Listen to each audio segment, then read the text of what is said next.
Ebi bigambirwe Pastor Kaganzi John oberajwe kire Bishop w'obureberezi bwa Southwestern Uganda Field ahabwa bachwanga aha mukoro gwo kusibura oberari omushabisa w'irwariro erya Ishaka Adventist Hospital hamwe n'amashomero gabo gona kandi amukoro gukorirwe omukanisa ya Ishaka Adventist English Church.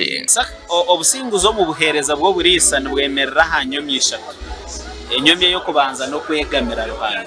Any minister must succeed if he truly depends on God.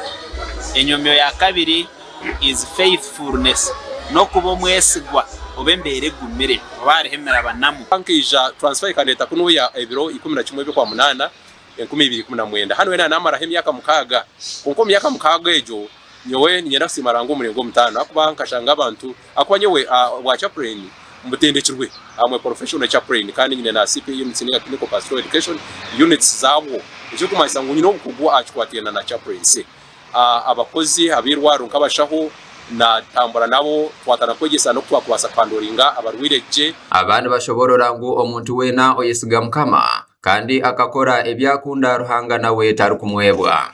When you trust in the Lord, He brings you from one step to another for the glory of His name. Amen. Whenever we are talking together, we always say we should always be thankful and remember where the Lord has brought us. Pastor Bingana Moses obere yamara emyaka mukaga arukora nka chaplain wa Ishaka Adventist Hospital kandi obwa hati na ija kuba nakora office y'obureberezi nga mukuru w'ekitongore eky'ebyobwegese hamwe n'eky'ebyempurizigana hamwe n'ekitongore kirukutebeka by'entunguka omubureberezi obo. Training and tell all your sorrow and he cries with you in agony.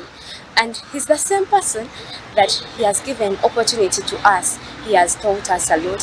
He has engaged with us in various activities and we shall miss that company. Aha mukoro gwo kusibura Pastor Bingana Moses gutanchire na nechweka cyo kushaba kandogo abantu bamworekere rukundo abo barukumuha ebirabo bitari bimwe na bimwe ko muringo gumwe ogwo kumusima gasha kwa Olivia na Sasera mu Bushenyi ahabwa tayari West.